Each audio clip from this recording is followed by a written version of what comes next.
Hello, everyone, and welcome to our very first episode of Business Exit and Beyond, where freedom begins. I'm Josie, and I'm really excited to be here with my husband, David Fisher. David is not just my partner in life, but also a seasoned expert in the business world. He has 3 decades of business and 4 decades of construction. Along the way, he has had multiple businesses in different countries, and today we'll dive into some of his insights. So he has been the co-author of a book called Secrets of the Construction Industry and wrote a chapter on empowerment. And more recently, he released an ebook called Selling Your Business for Sustainable Success. Before we dive into this topic, David, let's start with an important question. Why did we decide to do this podcast? Well, that's a great question. After the book of empowerment, that was really the first step. How do we empower business owners for selling their business? And so that's really where it all started from. When we went out to discover that, we found that there wasn't anything out there. So we started looking at how can we build a community. Yeah, that's great. That sounds fantastic, and I couldn't agree more. So let's jump right into it. Today's conversation explores some of the valuable experiences. Reflecting on the beginnings, David, can you tell me about your first business in Brisbane and the lessons you learned when it had to close? Well, that's an interesting one. That one started all the way back into the 80s, actually. And we had that one for 10 years as a small builder. So very much everything orientated around me, the business owner. And as we had little kids in that, we decided to go back to New Zealand. After 10 years of that and very busy being the owner-operator and with a few people working for me, and we decided to close it down. And we really didn't know what else to do but to close it down. The account said we were crazy because we were doing very well, but that's what we did. What was it like writing a chapter on empowerment in the book Secrets of the Construction Industry, and what inspires you? That's a really interesting question from someone that's been in project management, who's very good at writing reports, but not so good at actually writing something that in the third sense, as they would say. So in that process of discovering that what we did, how as much as about empowering someone as disempowering. So that's all part of what we, in the leadership, as we would train people within construction. But it's very relevant to all of our lives. So whether you're a business owner and you've got your team, how do you empower them as well? So that was all part of that book that sort of opened up the journey of exploration and discovery. That's great. And then you wrote an ebook also, and called Selling Your Business for Sustainable Success. What do you hope readers will gain from that ebook? Same thing, another discovery. That book there is, like, it's this big journey. When you start talking to so many people out there, they really, like myself in the beginning, had no idea what to do to even start that process of selling a business. And so the intent of the ebook is to give someone those first steps. And even in this community that we are here now, what was the first steps that we do? And we'll elaborate that on later, but that was really what it's all about, is to help you on that journey.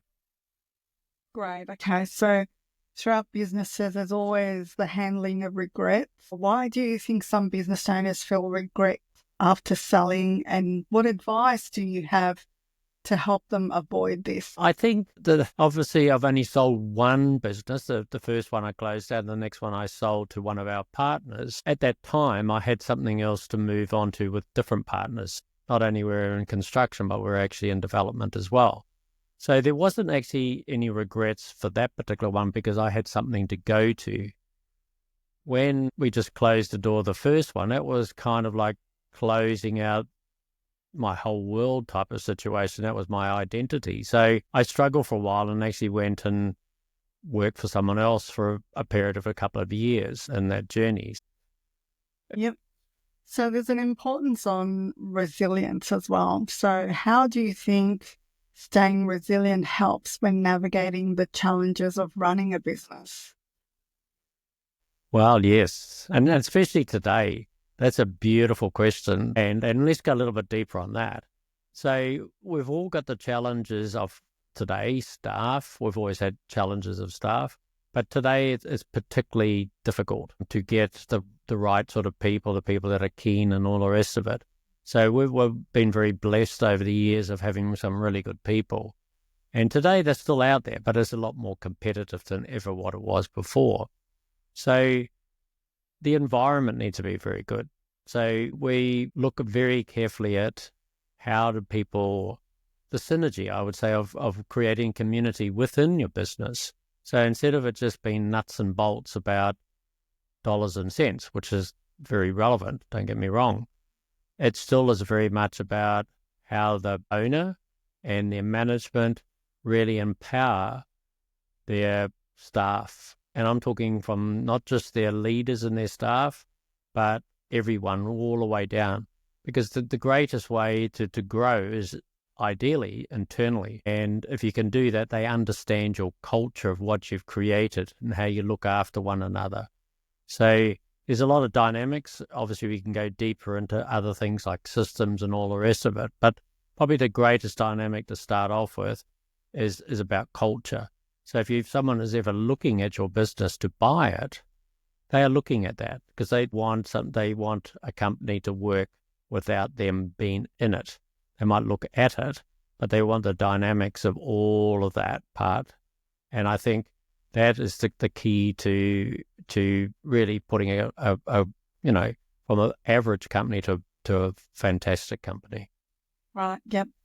And profitable strategies. When we go into that area, can you share a couple of key strategies from your own ebook that helps ensure selling businesses for a good profit? Because that's on everybody's. Yes, 100%. Absolute. So just as we'd covered before, systems are very important. So as I was talking about on that first business I had, which was totally dependent on myself, there was really nothing to sell. That's the reality of it. So if we want to get that maximum value, we need something that can run without you. So a great test for that, just think of yourself. What's a great test? For example, we went off to Europe, and if you could leave your company for 6 weeks and head off somewhere overseas or wherever you would like to go, that is a great thing to test your business to see the resilience of it. And when you return, how profitable was it? Was it so dependent on you that the profitability kind of disappeared, or did it grow in that same time? Yeah, right. It's good to go away and not having to think about business, more profitable. Yeah. That's the dream, hey? So there's always common pitfalls, right?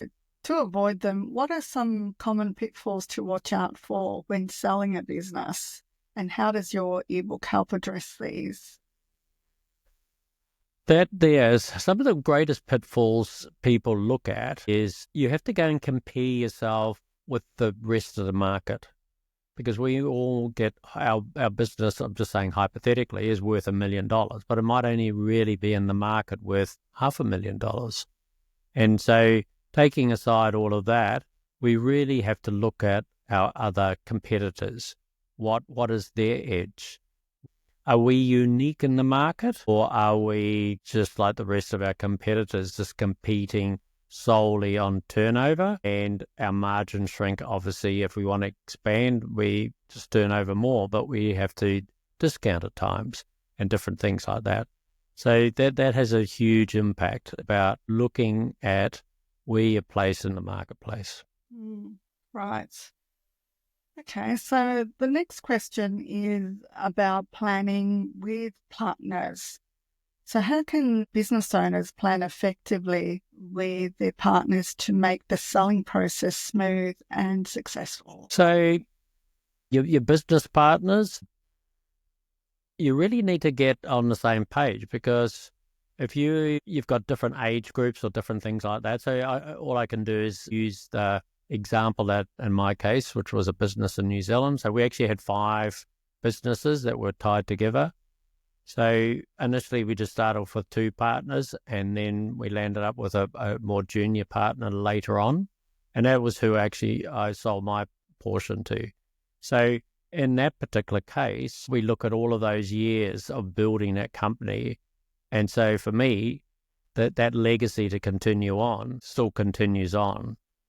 So that was very important to me because all of those years of hard work, and obviously it was very much part of how we grew and how we, sustainable business that we had, that would continue for that period of time. So even though I did have another business to go to, we all had to sit around the table. So the more senior partner that was there from in that case, wasn't excited about the whole process. So it did take some time. It took about 8 months for that transition to happen. And we all walked away as friends.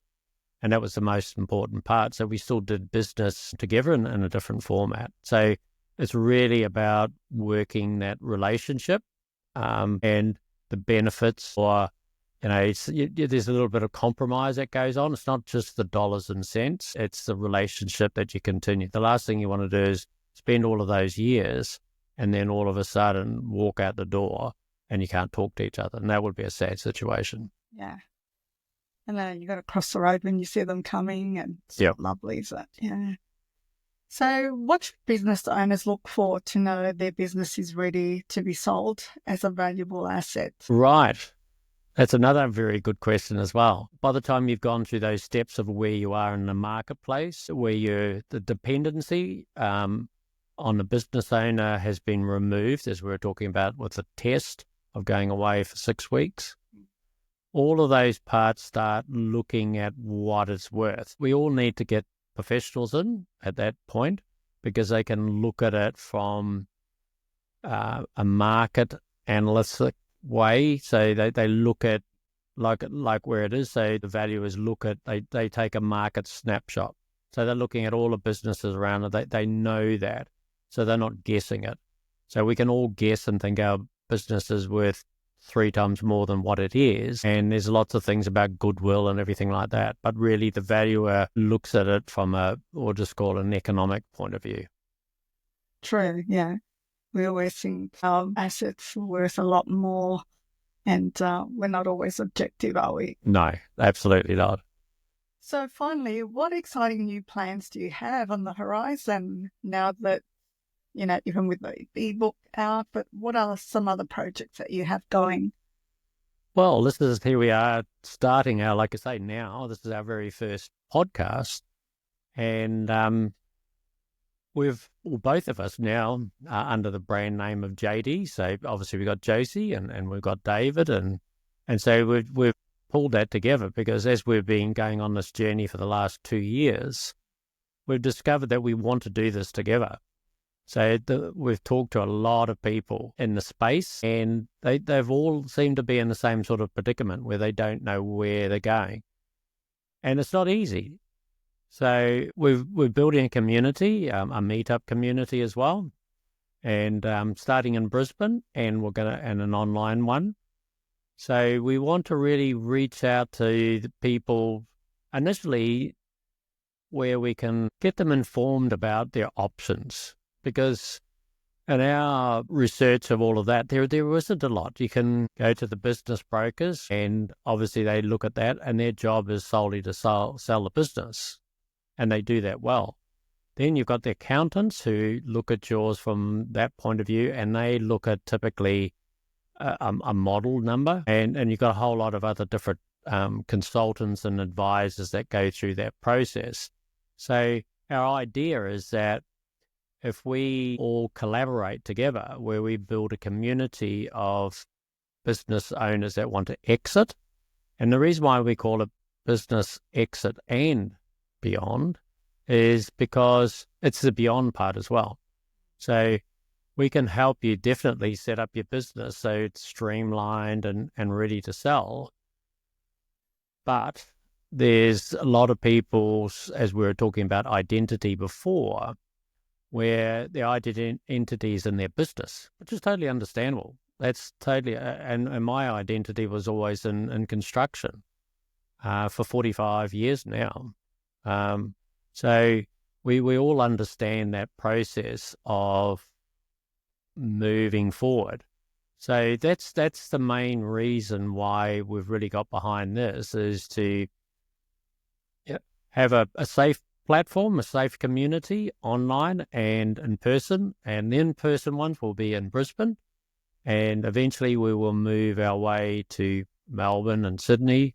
And we'd love to go back, being a Kiwi at heart, to Auckland. Obviously, that's the main part, and maybe eventually even Christchurch. But that's our intention, is to build a community where people can come to us. It's a safe place to find out what their next step is. Yeah, absolutely. That's why it's beyond, hey, it's not just the local. So it's really exciting. So that wraps up our first episode of Business Exit and Beyond. So David, thank you so much for sharing your stories and tips with us. It's wonderful to hear really all about your journey from starting businesses to writing books. Truly inspiring. So thanks for that. So to our listeners, thank you for joining us today. If you enjoyed this episode, please subscribe to our podcast and don't forget to check out David's ebook. We'll have the links down below for you for more information. You can also visit our website below. We appreciate your support and look forward to bringing you more insightful conversations. And until next time, take care and keep exploring new possibilities. Goodbye for now. Goodbye for now from JD. That's the easiest way to remember. Josie and David. JD. Bye for now. Bye for now.